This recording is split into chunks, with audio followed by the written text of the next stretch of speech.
Agador Spartacus, a.k.a. Hank Azaria. I'm not the only person I know who has said probably my favorite role of all time. Was it one of your favorite things ever to do?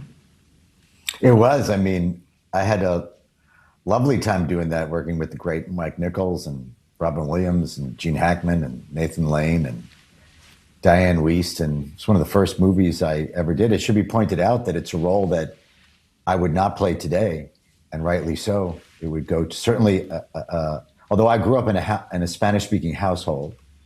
I'm a Sephardic Jew, and my parents both were fluent in Spanish, but and spoke it, with their families in place of English a lot. But it's not a role I would play today. Absolutely, and rightly Really? so. Oh no, I mean, it would go to a genuine Latin actor, and perhaps even a genuinely gay actor, and I'm thrilled that I got the opportunity to play it. I enjoyed it. I loved it, but it's not a role I would play today. Well, that was my next question. I mean, the role was Birdcage 1996, and would there ever be a potential for a sequel with just you as the star, as Agador Spartacus? Because it is one of the most famed roles. I mean, the email that we got alone on that. Gosh, I mean, here, viewer question, Brian K.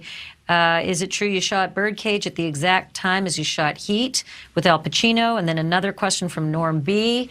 said, what was it like working with Al Pacino? I'll get to Heat in a minute. But we had a ton of viewers listen from a movie that you did in '96, but you really do feel that strongly about it. You would never reprise Agador Spartacus.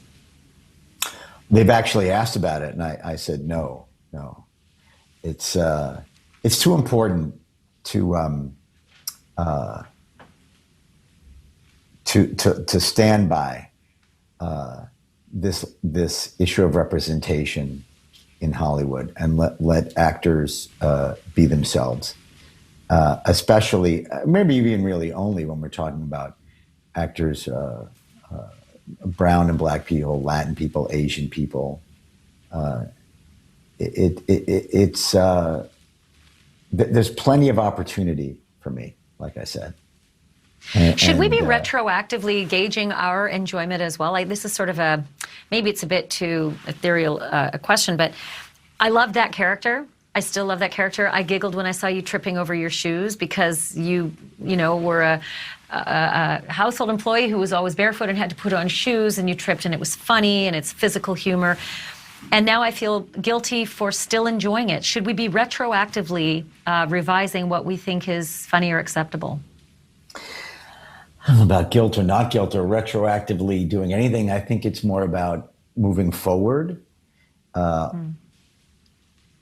being more aware and responsible for what the consequences of our actions and our attitudes and what we're aware of and not aware of is. And that's the best I can do is make amends in the way I can make amends by moving forward and holding a certain standard and being clear about what it is I will and won't do, and sharing it with people, sharing why, as I did with you. I hooked up with a great I did a lot. As I said, I spent years really taking seminars, reading, talking to Indian people of this country, people who are very aware of social justice issues in this country on all sides of it, and drew the conclusions that I drew that felt right to me. And I would encourage everybody to do that. And I want to particularly shout out the Soul Focus Group. I took many seminars, but their spirit of inclusiveness, a calling in energy, a really loving awareness that for a lot of white people, a lot of people in general, there's just a lot of blind spots around racism, and representation, and just getting educated. I actually work with them now, the Soul Focus Group, and we've created a nonprofit together, and I'm learning to become an actual trainer, a facilitator of these seminars, and sort of sharing what my experience is. Not sort of, actually sharing what my experience is as part of it. And, I had a really great conversation with an Indian actor friend of mine, a guy who actually played Apu's nephew on The Simpsons. and was in season 3 of Brockmire, a really incredible actor named Birdcage. And he said to me, as we were talking about this, as an Indian person, every time he gets a role, he considers how he's representing his people. He has to think about that. It's a consideration. Yeah. And I don't think about that. Maybe every once in a while when I played a Jewish character, I've thought, what is this saying about Jews? But even then, there's so much of it. It's well represented in the media that even if I consider my portrayal in any particular role, I certainly wouldn't want this. It won't be the portrayal. It won't be the only thing. Yeah, no, I hear you without question.